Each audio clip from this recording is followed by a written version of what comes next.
Hey everyone, welcome to my channel. We are back out in the old guy's shed working on a 1978 Suzuki GS550 with the, still got the carbon fouling issue that we're working on.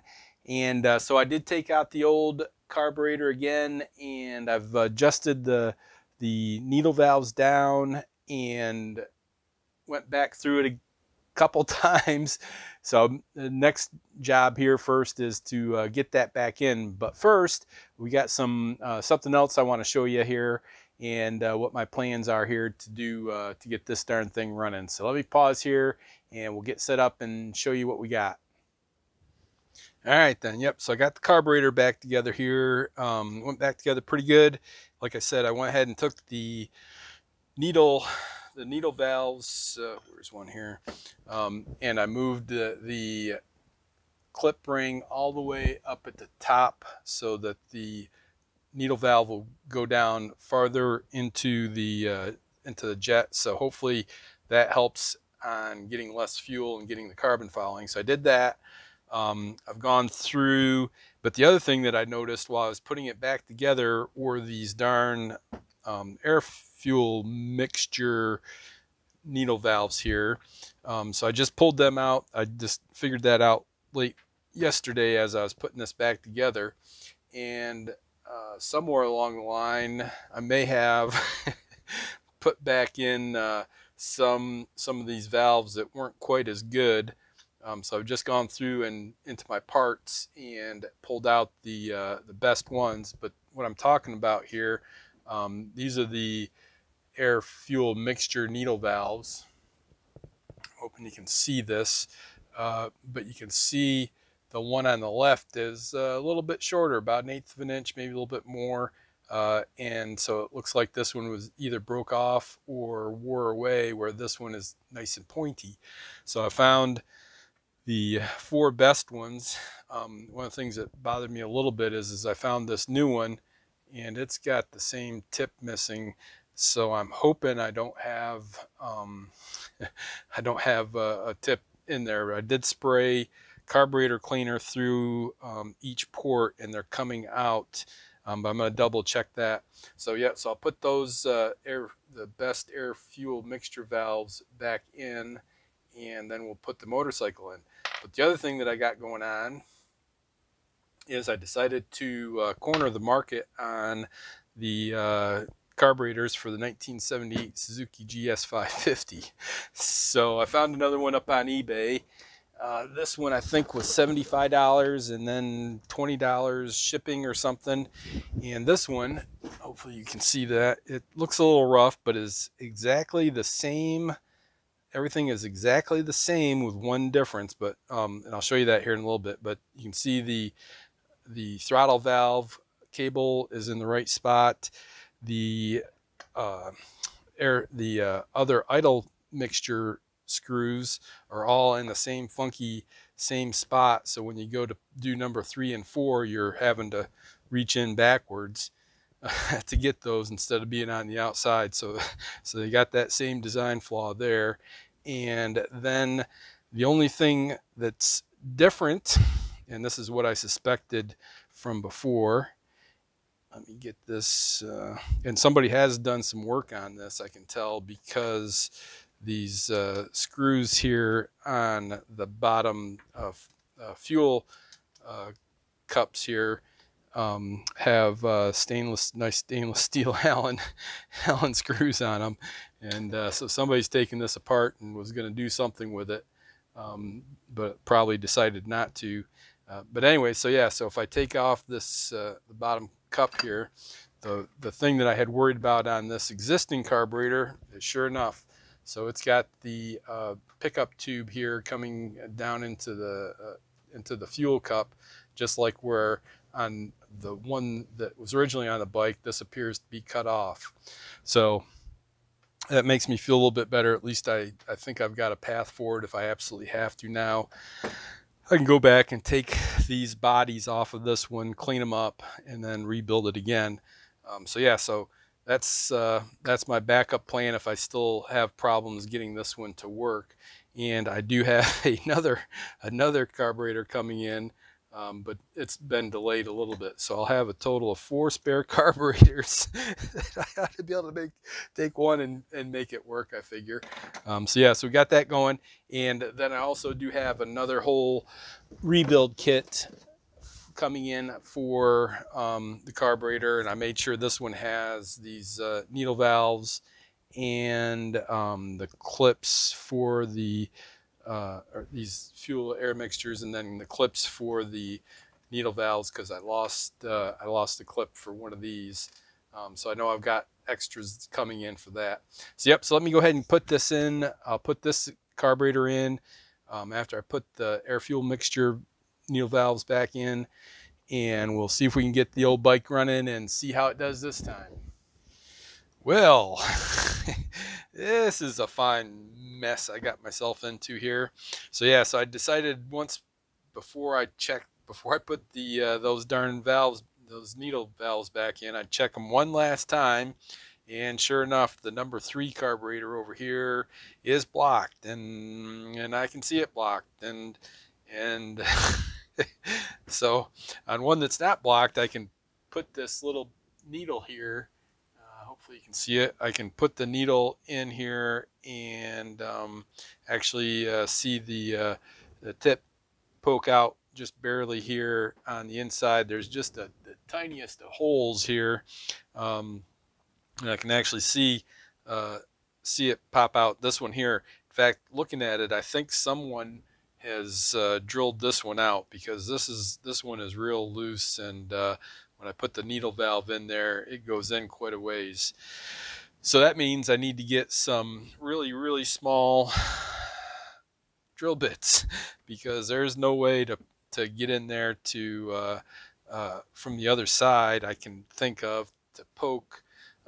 I think I'll go see if I got some needles, and maybe I'll try to put a right angle bend on a needle. I don't think it has to be very long, and maybe see if I can get it such that I can poke it in from this way to get it out. But other than that, it's on the search for some pretty small needles. I checked the dimensions on this needle, and it's at 3/128. So if I go 1/64th, then that should be small enough. Yep, 3/128, and that should be a little bit over 0.3 millimeters. Oh, it's under, so it's just under 0.03 millimeters. Nope, that's inches. Inches, millimeters. There we go. So that's 0.66. All right, so yeah, so I'll have to get some drill bits, and like I said, I'll see if I can find a real long needle, and maybe I can put a right angle bend in it and work it through that way. The other thing I'm going to do is go ahead and hose down that old carburetor with WD-40 in preparation for taking it apart. So yep, little change plans. We probably won't get this guy installed here. Hopefully, if I'll keep working on it, but I doubt if it'll be this weekend. Anyways, I'll pause here, and we'll be back when I figure something out.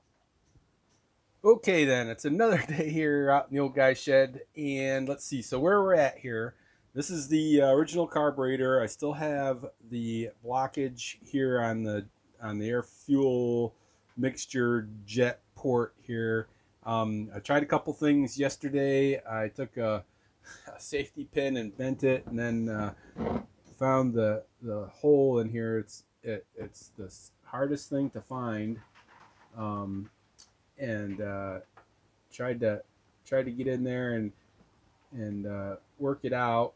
With this, that didn't work. Then I found in the carb cleaner stuff that I've got, there's this really small wire, and I tested it. It fits right through the other ports, so I thought, well, heck, this should be able to get in there and pop it out. But so far, no luck. I did leave it last night with WD-40, hoping that would help loosen it up. I'm trying to be real careful because I don't want anything else to get to get stuck in that hole, and it's pretty fiddly trying to. Yeah, just not coming out. So I do have. I tried to this little dental pick thing too. I got. Give it one more shot if I can find that port. There we go.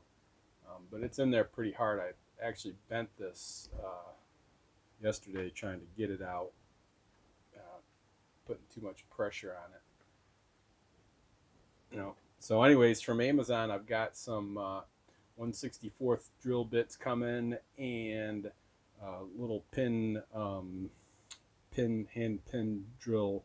So hopefully I can come in at it through this part here. I can, if I get the light right, I can actually see the brass tip wedged down in there. So we'll give that a shot. They're supposed to be here this next week, so I'll be able to give that a shot next weekend. But for now, we're going to set this one aside and put it up here. I want to keep my little bitty tools here in a things so I don't lose them. They're pretty darn important these days. And it goes with this set here.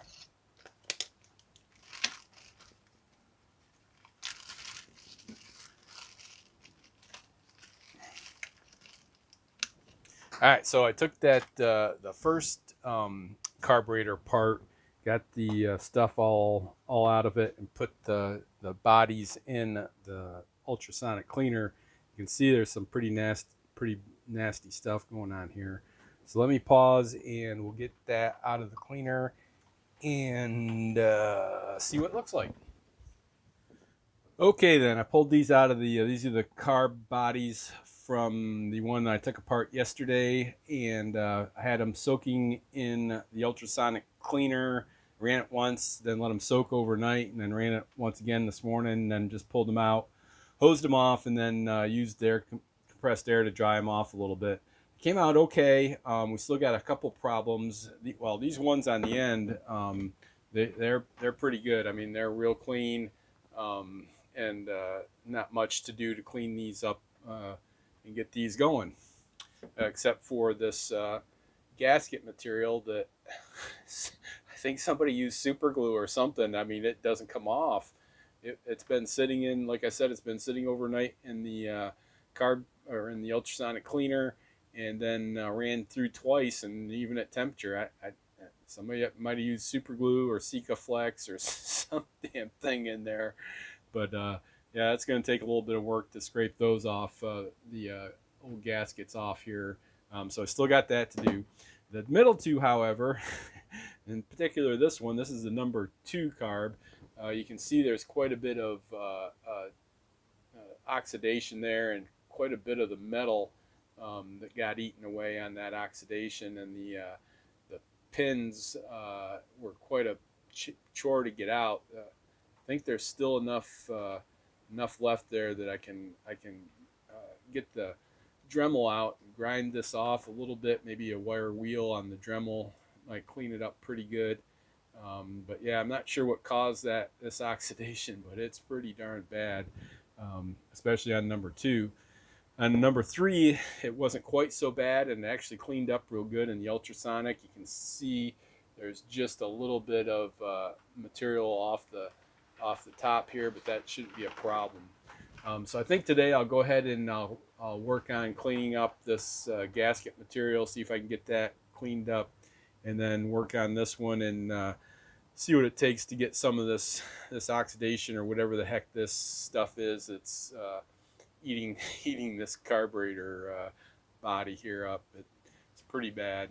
So anyways, I'll get to work on that, and we'll pause here and see where we end up at.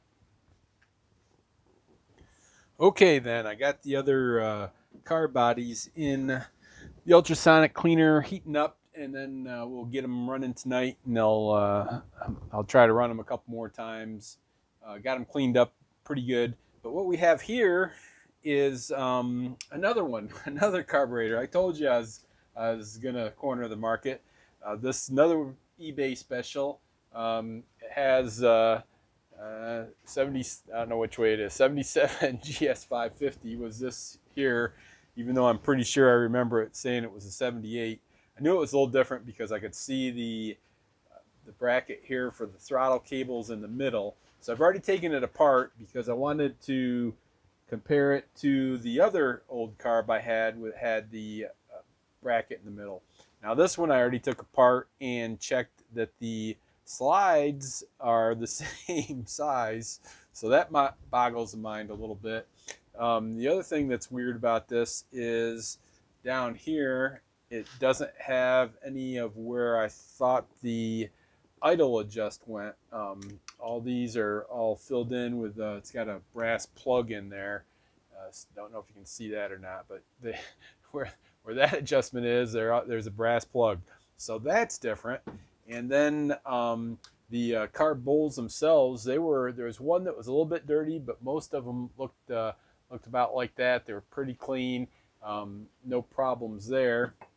And then looking on the underside here, looks real good, real clean. There's a couple of spots where I'm seeing that white stuff, but that's just a couple of spots here. Other than that, it looks really clean, except the problem is, and if you remember the other one that I had, that the slides were too big, and it was different, and it had came with a bracket in the middle instead of between 3 and 4. It didn't have any adjustments here on the fuel air mixture. Well, this one does, except it only one of them had it in it, and it's a little bit different because it's got a knurled thing here. It looks exactly the same, except that part there would be cut off and the slot would be there, except for the knurled end there. So I'm thinking that this is what they would use. Oops, and I just lost the spring. What they would use for kind of the throttle air fuel mixture adjustment. But I think that this, I'm pretty sure this is the same. What did I do with the, let's see, did I put them in here? Yeah, they're in this one here. Let's just see if we can find one of those in here. There's one right there. So you can see what I'm talking. So this is the one out of the carb I did yesterday, the air fuel mixture valve, and you can see it is the same except for this part up here with the knurled rounded part there and the slot in the middle. So I could use these in here if I wanted to. But anyways, yeah. So like I said, tomorrow I should be getting the small drill bits. I got the other ones in the ultrasonic cleaner, and then I got this one. I'm going to leave this one in this state for now. One of the experiments I might want to try to do is to just clean it up, put the valves back in, and then see if it'll fit in the motorcycle with if the cables will fit here into the center one, the center control cable here. See if they'll reach. I'm not sure about that. They might. I might be able to route them to get them to work for a little bit. So anyways, yep. Let me go ahead and finish up here and keep on going. Well, okay then. So it looks like I just checked. Looks like we do have enough for an episode. It's kind of surprised me. Funny how time flies when you're having fun. So yep. So we'll go ahead and finish up here. Like I said, I've got this carburetor. I think I'm going to put this to the side. We'll concentrate on see if we can drill out the one port that's stuck on the original carburetor, and I'll work on getting that other carburetor cleaned up some more and see if we can put that back together. Like I said, also, I think yesterday, I've got another carb rebuild kit coming that I would purpose for the other carburetor. But we'll see how it goes, see where we end up at. Hopefully we'll get a carburetor back in the motorcycle one of them. We'll get a carburetor back in the motorcycle next weekend sometime. But for now, I want to say thanks for watching. Thanks for your support. Make sure you're hitting that like button. Please leave me any comments, questions, suggestions down below. Please tell your friends about me. Please, please subscribe. Everyone, take care and be good.